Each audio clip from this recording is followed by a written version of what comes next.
Hello বন্ধুরা, আসসালামু আলাইকুম। আমার কৃষি বিডি চ্যানেলের পক্ষ থেকে সকলকে শুভেচ্ছা এবং অভিনন্দন। সকলকে শুভ সকাল। আপনারা দেখতে পাচ্ছেন যে আমি আমি কিছু ধনিয়ার বীজ এবং শালগম চারা রোপণ করেছি, কারণ এগুলো আমি নিজে আমার নিজের জমিতে রোপণ করেছি।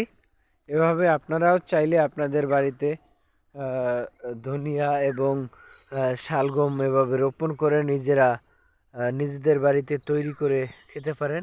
তো আপনারা দেখতে পাচ্ছেন যে আমার ধনিয়া পাতাগুলো মোটামুটি বড় হয়ে গেছে। এর সাথে যে শালগম চারাগুলো রোপণ করেছি ওগুলোও ধরে গিয়েছে।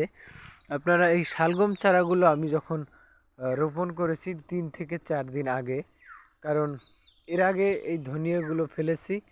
ধনিয়ার একটু মোটামুটি বড় হওয়ার পরে আমি এতে কিছু শালগম চারা রোপণ করে দিয়েছি। যেমন যে ধনিয়া ইনশাল্লাহ আমার জমিতে আমি চাষ করেছি, এগুলো আমার খেতে এর বেশি আর লাগবে না। তো এই ধনিয়া যখন উঠিয়ে আমি খেতে থাকবো, এর পাশাপাশি এই যে শালগম চারাগুলো রোপণ করেছি এতে শালগম হতে থাকবে।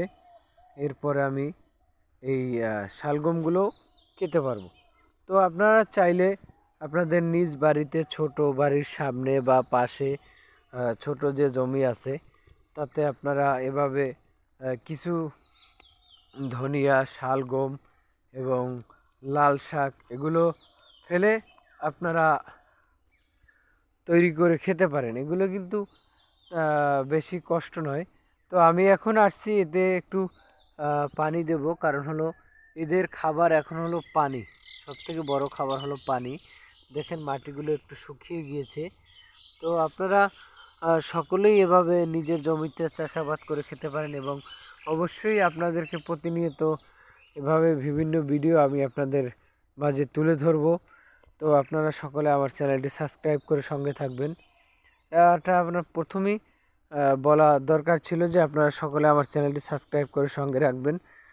এতে আপনার বিভিন্ন ধরনের কৃষি বিষয়ক ভিডিও আপনাদের মাঝে আমি তুলে ধরব এবং সব কিছু আমি অল্প অল্প করে নিজে করে যাতে আপনাদের সকলকে বুঝিয়ে দিতে পারি যে কোন কাজের জন্য কি করতে হবে এবং কোন রোগের জন্য কি ঔষধ দিতে হবে। যেমন অল্প অল্প করলেও আমি ছোট ছোট কাজ করলেও, ছোট ছোট আপনার কিছু রোপণ করলেও এগুলো কিন্তু ঔষধ প্রয়োগ করতে হয়।